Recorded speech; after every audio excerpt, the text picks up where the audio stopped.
Did Queen Victoria really hate being pregnant, and what was she like as a mother? In ITV's Victoria we see Jenna Coleman as a monarch who isn't too keen on getting pregnant again. When we meet Queen Victoria in Series 2, she has safely popped out her first kid and is protesting about being confined to the nursery, but it won't be very long until the monarch is pregnant again. Daisy Goodwin's ITV drama is true to life. Despite her huge family, it seems the Queen was not all that keen on pregnancy or babies, and she did not take easily to motherhood. Babies were the unwelcome result of her active sex life with Albert, the shadow side of marriage, and a major distraction from the more important business of being queen.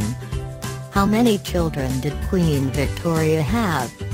Victoria and Albert's firstborn Princess Victoria, Vicky, was followed less than a year later by Prince Albert Edward, Bertie, and then by little Alice, Alfred, Helena, Louise, Arthur, Leopold and Beatrice.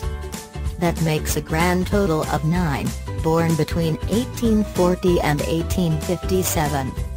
Princess Beatrice with Queen Victoria in 1860, Hulton Archive, Getty.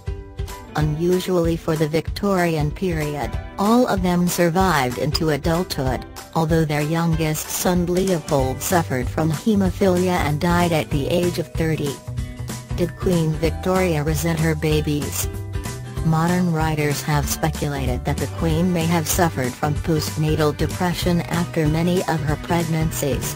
She certainly struggled to bond with her children as newborns, and kept her distance from the babies in their early years.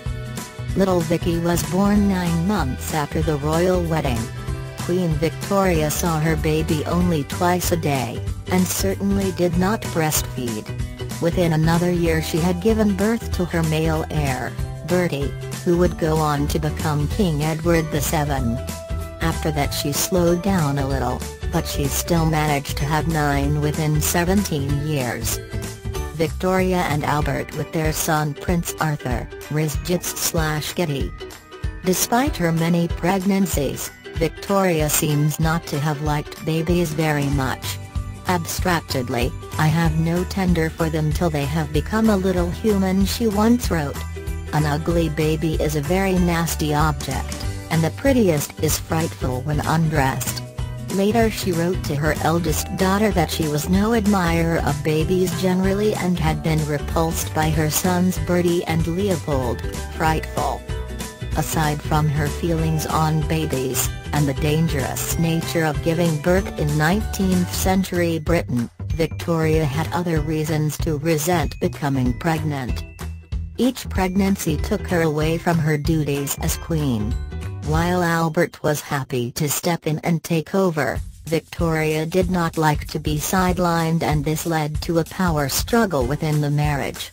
As a female monarch she did not want pregnancy and motherhood to dominate her reign. What were Victoria and Albert like as mother and father? While Albert went for a hands-on approach as a father and took responsibility for the kids' upbringing, Victoria preferred to keep her distance and instead focus on her duties as a monarch, especially in the early years. Albert's enthusiasm, and a lack of family planning, seems to have been the driving force behind creating this massive brood. But both Victoria and Albert wanted to create a model happy family to set a moral example across Europe, and they wanted their children to be intelligent and educated. Victoria hands over the baby, ITV. Albert devised a plan to create the perfect princes and princesses. In practice, this translated into a very strict, intense education with lots of harsh punishment and pressure.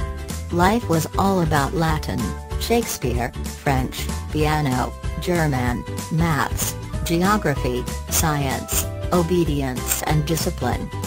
Eldest son Bertie did not take to this regime at all, and instead of the intelligent, erudite little replica of Prince Albert that everyone had hoped for, He was labeled a dunce and diagnosed with a feeble brain by a quack doctor who measured the size of his head. His parents despaired. He was obstinate, stubborn and threw tantrums. As a young man he was reported to have been found with the actress Nellie Clifton in his bed. And when Albert died at the age of 42 after visiting Bertie to give him a good telling off, Victoria blamed her eldest son. She never forgave him. While she was distant from her offspring when they were babies, she seems to have become more involved in their lives as they became adults. With Albert's untimely death, she was now a single mother to 9 children, the oldest an adult, the youngest just 4 years old. For the rest of her time on the throne, Victoria was a central presence in the lives of her children and grandchildren, as they married into royal families across Europe. Did Victoria hate her children? Queen Victoria and Prince Albert with 5 of their children by Frederick Winterhalter, Historical Picture Archive, Corbus. A picture emerges of a mother who was often disappointed in her children, and who was at times controlling and frustrated. She monitored the menstrual cycle of her son's wife. She tried to keep sickly son Leopold wrapped in cotton wool. She was furious when her youngest daughter decided to get married instead of devoting her life to looking after Mum. But despite all this, it is clear that she did love her children very much. When Vicky married, mother and daughter wrote each other great piles of letters. 8,000 survive, sharing their advice and confessions and observations. And while she had a tempestuous relationship with Bertie, she maintained good relations with most of her children, and grandchildren, for much of her life.